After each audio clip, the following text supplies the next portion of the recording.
There's this peer pressure about wanting to be among your peers, be, do things other people are doing, have friends, have boyfriends, if possible, just leave. But I couldn't do that because I felt like people could not relate to me. There was something that was, I felt people were staring at me, asking questions like, what happened to her? My name is Priscilla Okwerie. I'm from Edo State. I think it's more than one. Yep. Because I'll say nobody may guess I have had about 6 surgeries in my lifetime. Uh, that's one. Should I get more? Um, so many people will not guess that I have been a victim of one chance. I've boarded a vehicle and I came out alive by the grace of God. So many other things. Nobody will guess that on the outside, I look like I have everything all figured out and organized and, put together. But there are times that I'll say are down times for me, and it's really scary sometimes. But those a few things most people will not know about me. Okay, so let's talk about the first thing you said people don't know about you. You've had 6 surgeries. So please tell us about these 6 surgeries. In a space of how many years have you had these surgeries and what led to 6 different surgeries? Okay, so the first one was in 2001, and I would say that was the beginning of me carrying my mates, because as a teenager then, you expect to graduate from secondary school. I was just leaving secondary school there, and wanting to live like a young girl and with her cares, and I knew I was a pretty lady, but then at that time I had a cruise on my face. So, you know, as a lady, your face is your embodiment of beauty. That's the first thing people see when they look at you. And at that time, a growth was coming out on my face here. And the good thing was that I had parents who were supportive, even though they went about doing the thing, handling things the best way they could. They took me to hospitals, and doctors said it was a diseased bone. And because I was too young, they didn't want to remove the bone or replace the bone entirely. They had to shave it down gradually. So over a period of, that's since 2001 to 2017, I went through about 4 surgeries, right, before the final removal of the bone. And then after that, I had another surgery to remove fibroid. That was also a big mistake with the doctor. That's another story. And then I had another surgery to correct that. So it was a really difficult period for me. Even during the surgeries, I keep asking myself how I was able to go through all those phases and still come out being the woman I am today. But I think it's grace. In my healing process, I've tried to um forget some memories because they were too painful to handle. So I've tried to forget some, but of course there's still a lot that stayed with me over time. I would say I remember my first surgery very clearly. It was in Kaduna then. I went with my dad. Yeah, I went with my dad. Unlike most parents, you find out that it's the mothers that are always there to do one thing or the other. But in my family, my dad has always been there, doing the best he could. My mom was a full-time housewife, so my dad was the one doing most of the running around when it comes to school runs. He paid our school fees early, made sure we got to school in time. When we were sick, he took us to the hospital, and at the time, it didn't feel like it was something we valued. I'm beginning to understand the importance of those moments now. My dad took me to Kaduna, and that was ABU Teaching Hospital there in Kaduna. And when we went, after seeing some doctors, they told us they couldn't operate because the doctors were on strike. So my dad started thinking, after all this while, seeing how I was in so much pain then, and it was really obvious on my face, and how it made me feel, because before we went to the hospital, I hardly left the house. And I think my parents got to understand that it was uh, affecting my confidence as a young girl. So they wanted to just see how they could help me. My dad took me to the hospital. We saw doctors. They said they couldn't operate because they were on strike. But the good thing was, one of the doctors had his own personal hospital. So after a lot of tests and so many other things, I was still young then. So I really didn't I don't remember some of the things I did or some of the things that were done. I just knew I was with my dad and he handled everything. So we went to the hospital. I was admitted. One thing I can never forget is the pain. When I woke up from the surgery, I was in pain, and I was still young then. I still remember how my dad felt. After a few days, he had to go back. Then we were living in Jos. He had to go back to Jos, and my mom came to stay with me in the hospital. But I was in excruciating pain. They didn't know how to make it easy for me. But I I really appreciated their presence with me. It wasn't easy, but as time went on, I healed. My mom was with me, my sister was with me. I had just one sister, so her presence has also been a very good uh, healer for me, I would say. So uh, in that time in Kaduna, we after about 2 weeks in the hospital, I got better and we returned home.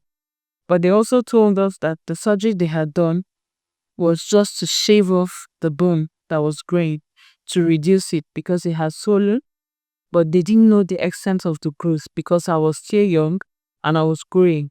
So they wouldn't advise that I just remove the bone immediately.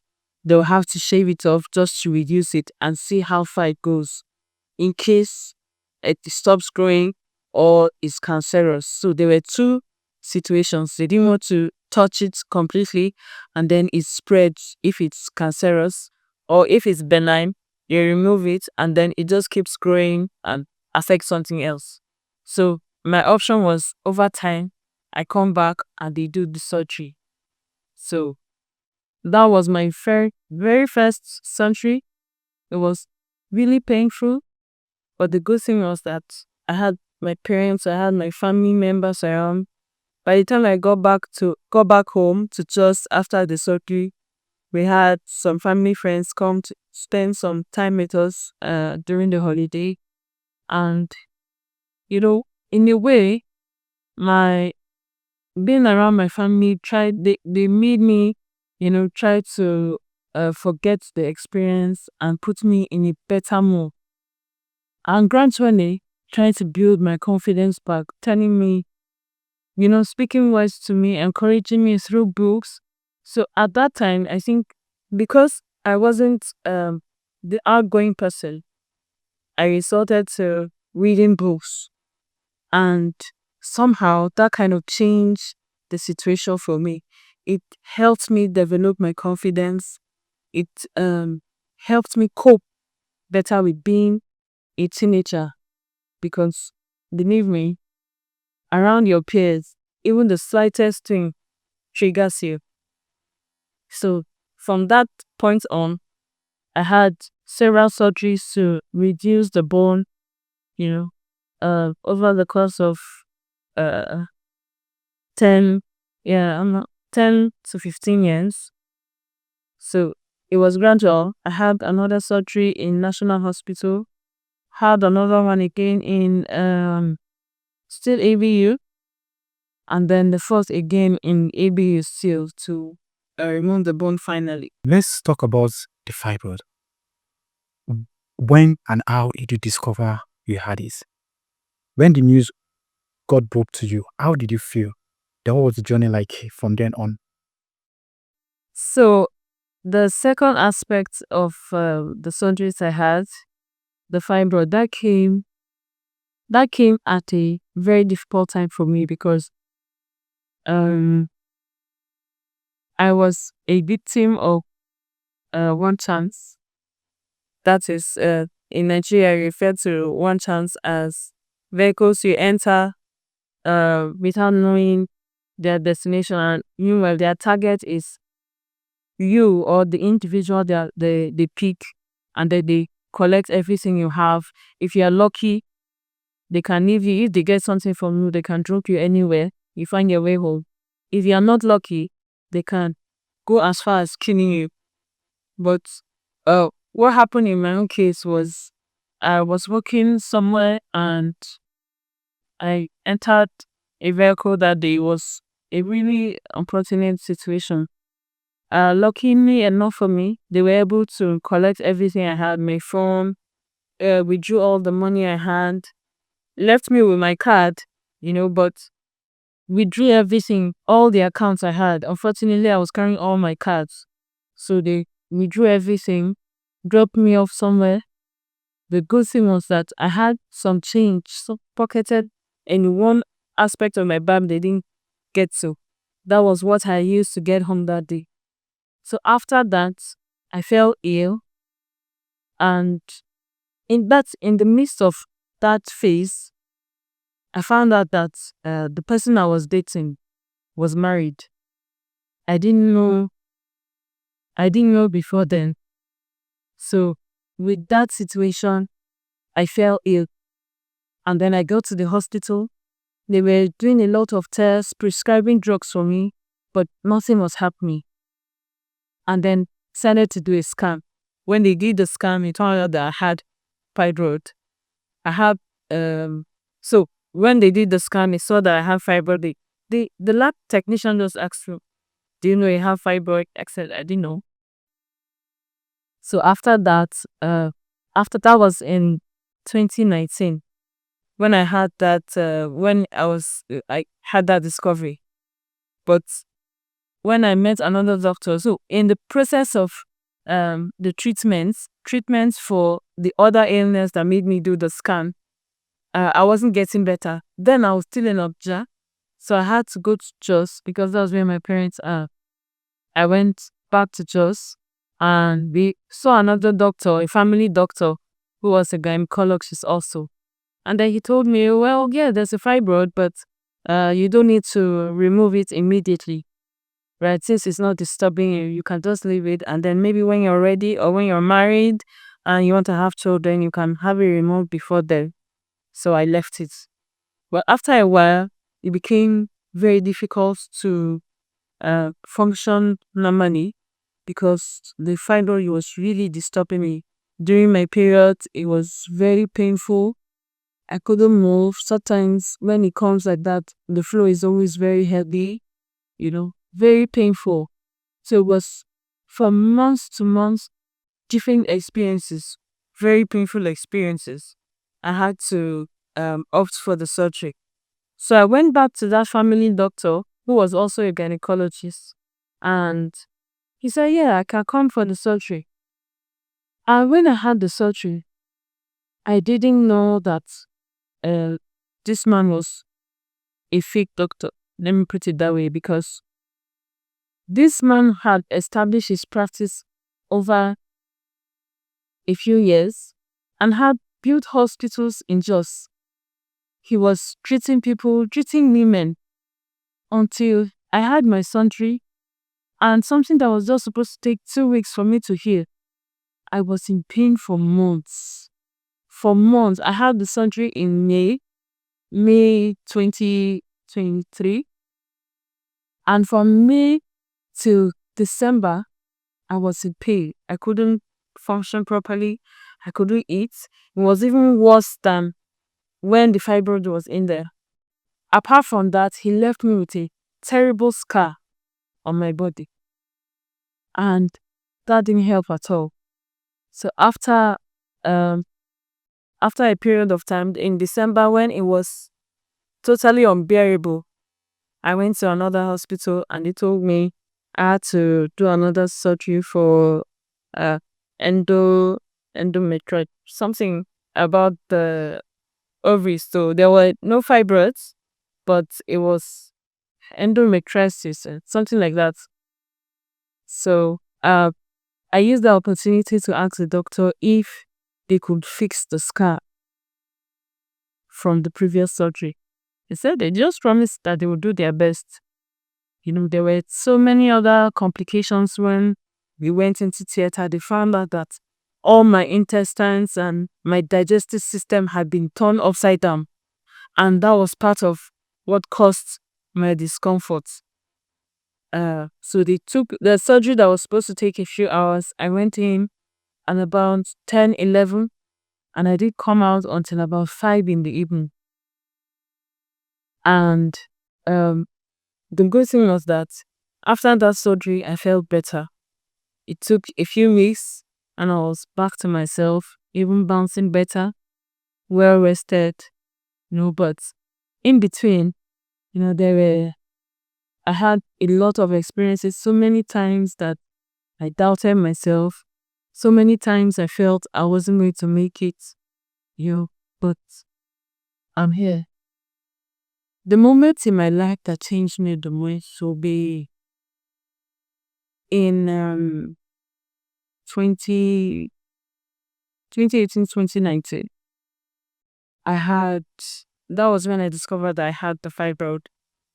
But then it seemed I had everything come at me at once. While I was a victim of the one chance, I found out the person I was dating was married. I didn't know about it. And I found out in the most hilarious yet annoying way. And I fell ill. The doctors couldn't diagnose me of what was the problem. I had been treating malaria and typhoid before then. But when I ran tests, they saw there was no typhoid, there was no malaria, but I wasn't getting better. So all that just came at me at once.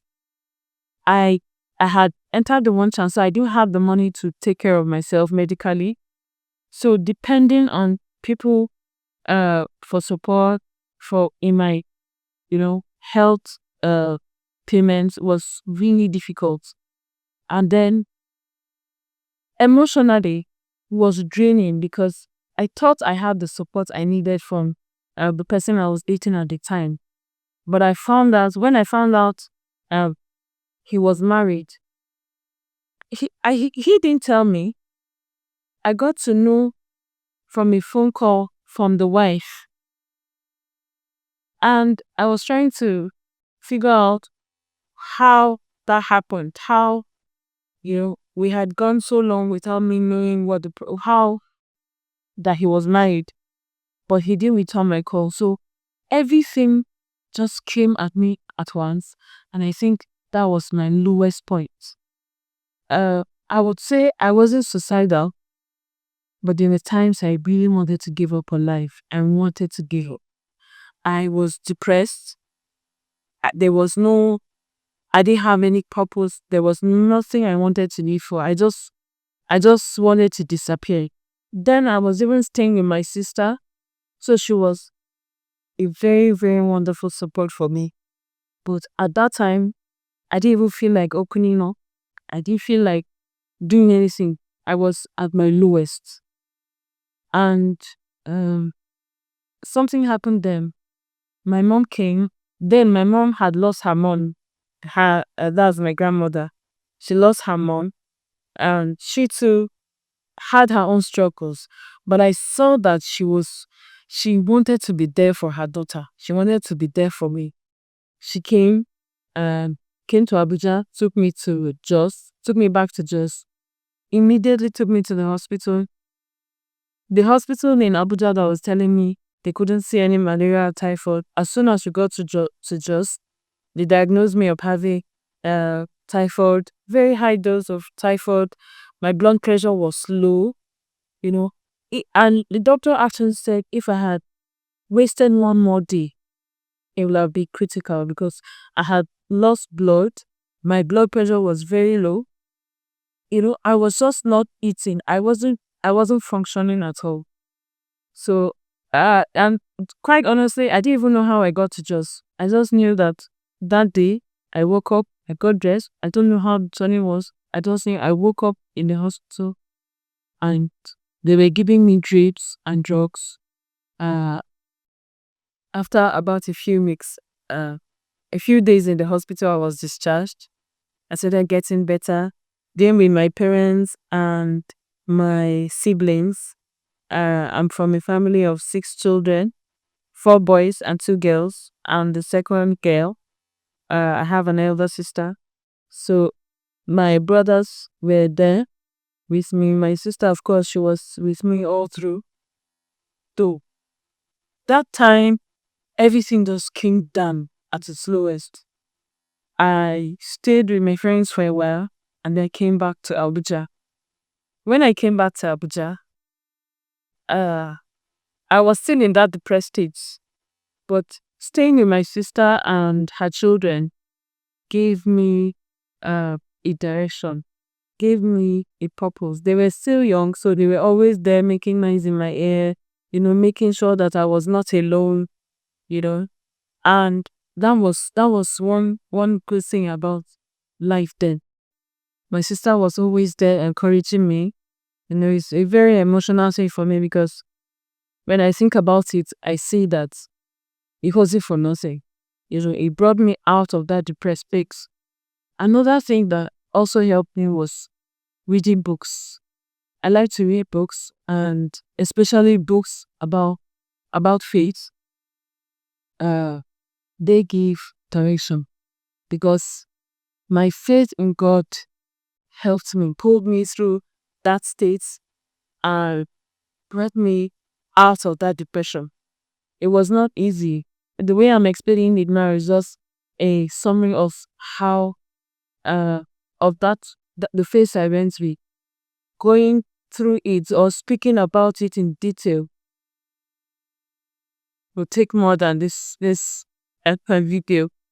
But I'm here because you know I had a supportive family. My faith in God was strengthened, and another thing that encouraged me was my joining a unit in the church. Uh, so many things went went on in my mind that I felt if I had to come out of where I was, I needed to focus my life on. I needed to know my purpose in life. I needed to know what God had in store for me, what my main purpose was on earth. And gradually, with fellowship in my fellowship in church, meeting leaders who could encourage me in different aspects. They were not necessarily speaking to my problem, but they were even during services, during fellowships we had. There was always a word that encouraged me, that took me out of that state I was one day at a time. So the time I felt completely alone will be, I think, in my teenage years when I felt um, nobody understood what I was going through. Uh, then, growing up as a teenager, and then I went to a boarding school. So, of course, being in school for 6 years with your peers, you tend to make friends that last a lifetime. And the good thing is that those friends are still my friends till today. But when we finished school, the way people knew me in school changed because then in school I was, a young, beautiful young lady, But when I left school, the growth appeared. So it really changed a lot of things for me. I felt totally alone. I felt like nobody understood what I was going through. I didn't even understand what I was going through because I was going through that puberty phase, as a young lady. But I wanted to, there's this peer pressure about wanting to be among your peers, be, you know, do things other people are doing, have friends, have boyfriends, if possible, just leave. But I couldn't do that because I felt like people could not relate to me. There was something that I felt people were staring at me, asking questions like, what happened to her? There's this stare people give you, and you see it. They have questions, but they can't approach you because they don't know how you react. Some who were bold enough could approach to ask, what happened to me? But I felt totally alone. I felt that, in fact, at a point, I was even looking for somebody who had a similar condition uh, as I was in then, but I couldn't relate because there was nobody like that. So I just closed myself up. And I think that what brought me out was, I would say myself. I was able to, over time, I started reading books, being introverted. I closed myself up to the world. I didn't go out. I didn't make friends. I didn't meet people. So I just kept to myself. In keeping to myself, I started reading books. I started reading newspapers. Then we didn't have the phone. So I started reading books, reading newspapers just to keep updated with news. But in reading books, my mind started to expand. And I started to see the world differently through the books I was reading. That also helped me understand more about life.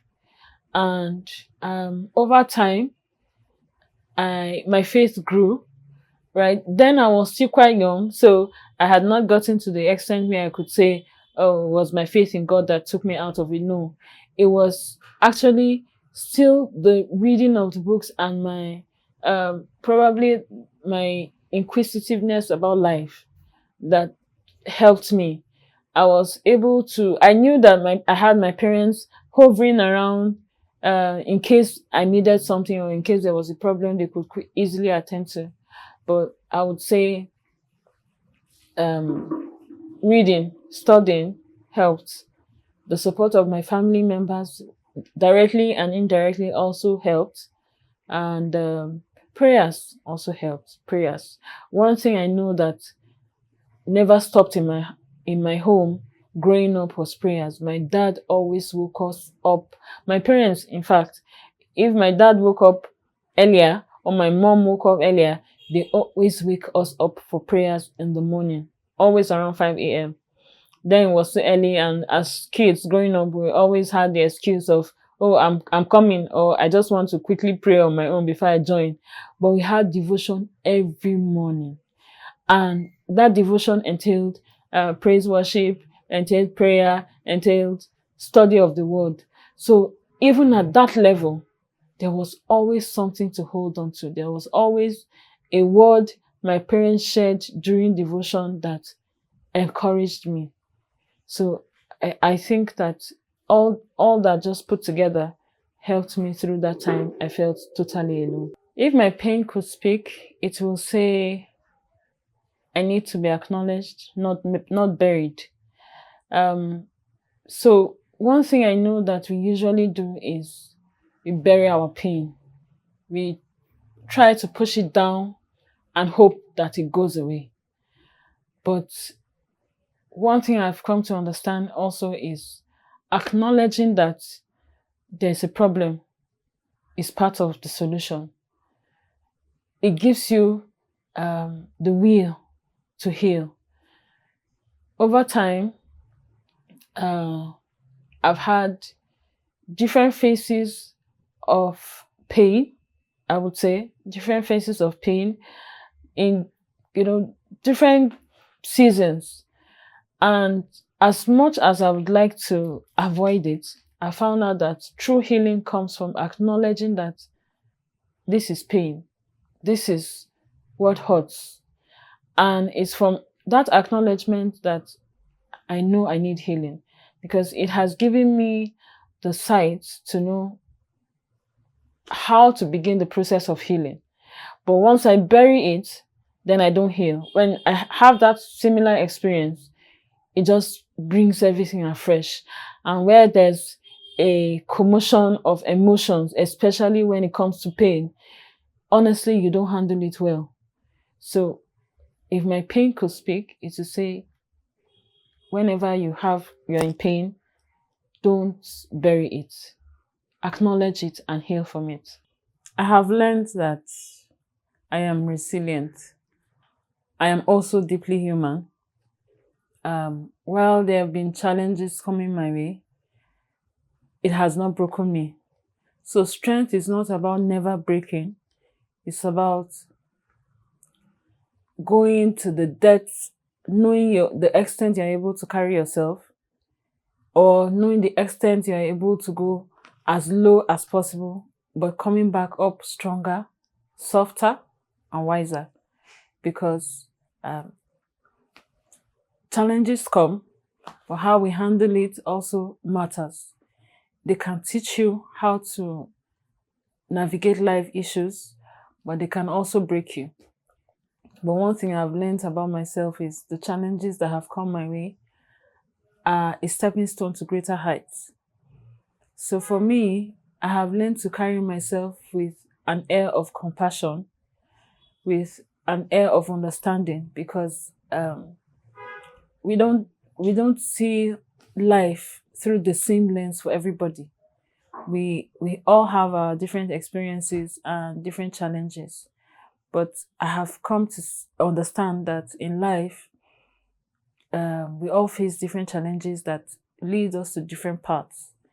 But what matters most is having compassion or empathy for another man or a fellow person.